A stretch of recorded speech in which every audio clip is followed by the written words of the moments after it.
Hey what's up guys, this is me Lovejeet Arora. स्वागत है आप सभी बच्चों का आज की इस क्लास के अंदर। तो आज हम लोग देखने वाले हैं डेल कीवर्ड का क्या यूज है, पॉप फंक्शन क्या काम करता है, पॉप आइटम, क्लियर, ये सारे के सारे जो फंक्शंस हैं ये डिक्शनरी के अंदर क्या काम करते हैं। पता चला कि ये डिलीशन करते हैं, बट चारों के चारों अलग क्या, कब कब इनका यूज है जो होगा।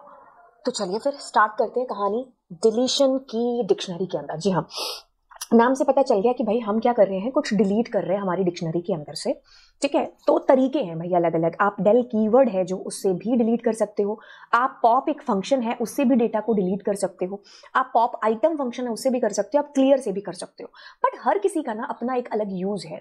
ठीक है, आपको कुछ स्पेसिफिक की वैल्यू का पेयर रिमूव करना है तो कहता कि भाई डेल का यूज करके कर लो।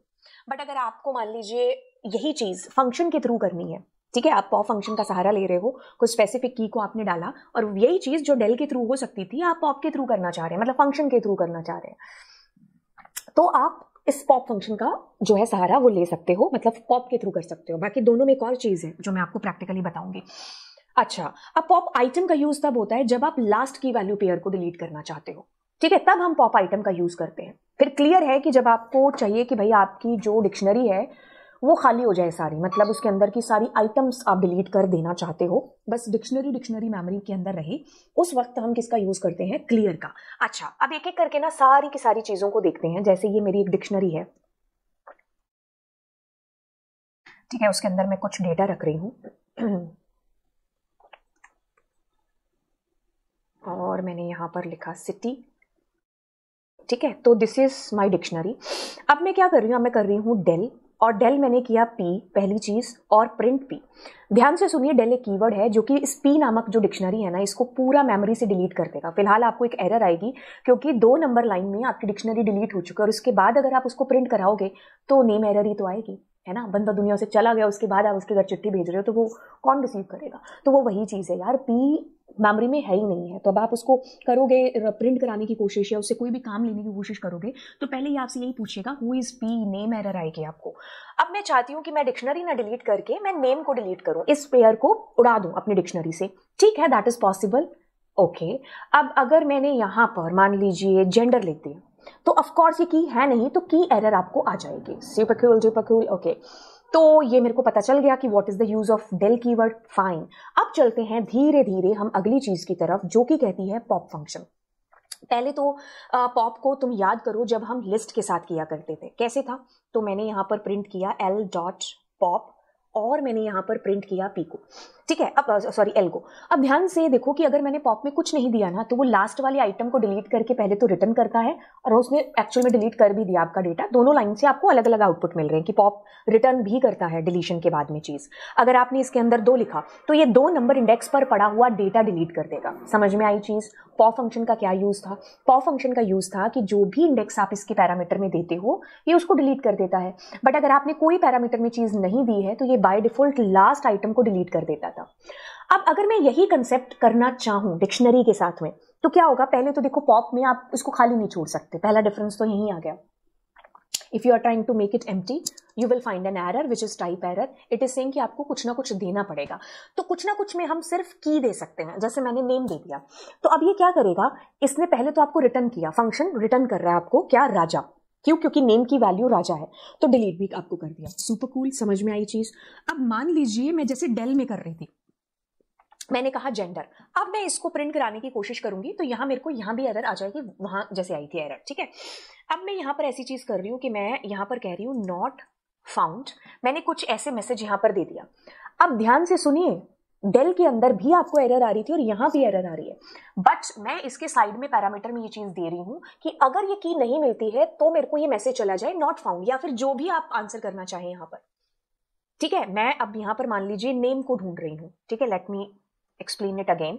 अब नॉट फाउंड नहीं आएगा, अब उसकी वैल्यू आ जाएगी। बट अगर आपने कोई ऐसी की डाल दी जो है ही नहीं, ठीक है, तो ये वाली की है इसके अंदर नहीं है, तो ऐसे केस में आपको की एरर नहीं आएगी, एक रन टाइम एरर आपको जनरेट ना होकर के आपको नॉट फाउंड मैसेज चला जाएगा। अब यहां पर आप मैसेज में कुछ भी लिख सकते हो। ठीक है, तो जो लिखा वही आपने पाया। ये पॉप फंक्शन के अंदर होगा जब आप इसको डिक्शनरी के साथ यूज करते हो। Listen to me carefully guys. अगर मैं यही चीज डेल कीवर्ड से करती, मैंने कहा नेम, तो कोई दिक्कत नहीं थी, नेम आपका डिलीट हो जाता। ये कीवर्ड है, कुछ रिटर्न करेगा नहीं, लेकिन जैसे ही मैंने इसके अंदर कुछ ऐसी चीज दी जो कि नहीं है तो ये की एरर दे रहा है, बट आई वांट कि मुझे एरर ना आए। मतलब मैं अगर यहाँ कुछ नहीं देती हूँ तो of course you will find an error and which is की एरर, की एरर है ना। लेकिन मैं क्या कर रही हूँ कि मुझे ये मैसेज प्रिंट हो जाए, ठीक है, नॉट फाउंड या फिर वैल्यू नॉट, जो whatever you want to give, ठीक है। तो उस केस में हमारा पॉप हमें एक मैसेज रिटर्न कर देगा कि नहीं, जो भी आपने यहाँ पर लिखा है, even although you can give their up default value, जिसमें मैंने 90 प्रिंट किया कि भाई अगर वो की ना हो तो 90 प्रिंट हो जाए, ठीक है।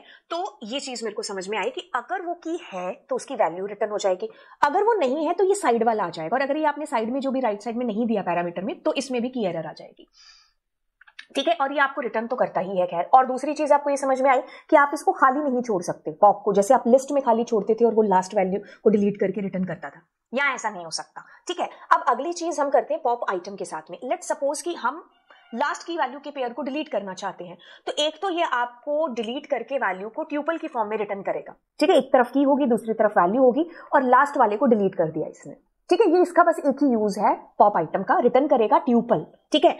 अब क्लियर फंक्शन का क्या यूज है? क्लियर क्या करने वाला है? मैंने कहा पी डॉट क्लियर, ठीक है। अब देखो, जो फंक्शन आपके पास में कुछ रिटर्न नहीं करते हैं वो नन रिटर्न हो जाता है। ये आपको वर्किंग विद फंक्शन वाले चैप्टर में चीज समझ में आ गई होगी, वहां पर भी जब हम रिटर्न नहीं करते थे तो नन प्रिंट होता था, ठीक है। तो अब क्या है कि अब ये खाली हो गया, आपकी डिक्शनरी है मेमोरी के अंदर, लेकिन डेटा डिलीट हो चुका है। दोनों चीजों में अंतर है। एक तो मैं ये चीज कर रही हूं, listen to me carefully guys, अगर मैंने डेल पी लिखा तो ये तो मेमोरी में जड़ से ही पी को डिलीट करेगा, that's why you found an error कि हु इज पी। बट अगर मैं इसको ऐसे कर रही हूँ पी डॉट क्लियर, तो ये कोई एरर, मतलब ये कुछ ऐसा नहीं। एक सेकेंड, लेट मी इसको हटाने दो।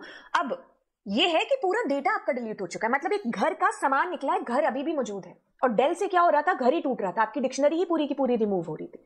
ये क्लियर का यूज है यहाँ पर। तो वन शॉट में देखते हैं कि एक चीज, डेल इज ए कीवर्ड जिसका काम है स्पेसिफिक की वैल्यू को रिमूव करना मेमोरी से ही। आप इसको इसके थ्रू डिक्शनरी भी डिलीट करा सकते थे। पॉप के अंदर आपको कुछ ना कुछ देना पड़ेगा, ये आपको रिटर्न करेगा वैल्यू डिलीट करके उसकी वैल्यू पेयर को, ठीक है। और अगर मान लीजिए वो की नहीं है तो आपको एरर आ जाएगी। बट मैंने आपको एक तरीका बताया कि एरर, अगर आप नहीं चाहते हो कि वैल्यू एरर आपको आए, तो आप यहां पर एक पैरामीटर में वो मैसेज दे सकते हो या वैल्यू दे सकते हो कि जब की ना मिले तो ये रिटर्न हो जाए। पॉप आइटम से लास्ट की वैल्यू पेयर आपको जो है डिलीट हो जाएगा, और ये क्या करता है, ये ट्यूपल में आपको की वैल्यू पेयर रिटर्न भी करता है। क्लियर क्या करता है, सारी डिक्शनरी के सारे एलिमेंट्स को एम्प्टी कर देता है, खाली मतलब डिलीट कर दिया, खाली डिक्शनरी आपके पास में आ गई, ठीक है। बस ये आपके पास चारों थे।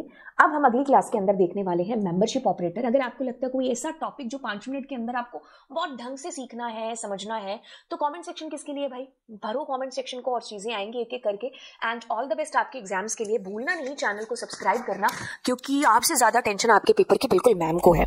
तो चलिए फिर मिलते हैं आपसे अगली क्लास में। Bye bye and God bless you.